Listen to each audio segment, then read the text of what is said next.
Затоплувањето кое го зафати регионот на сливното подрачје на реката Брегалница и слабите врнежи од дожд кои предизвикаа топење на снегот, значително ја подобрија хидролошката ситуација. Мало, но значајно зголемување е евидентирано кај реките во сливното подрачје на акумулацијата Калиманци, потоа во град Чиратево кои се полнат со позабрзана динамика. Според информациите во водостопанство Брегалница во неголемото Бештечко езеро во Источна Македонија се влеваат по 3 метри кубни вода во секунда. При тоа овде досега се акумулирани вкупно 55 милиони кубици вода.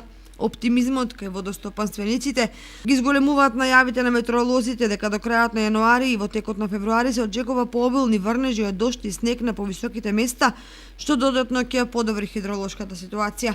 Врнежите од дожд и снег се добродојдени и за есенските посеви, кои поради влагата добро напредуваат.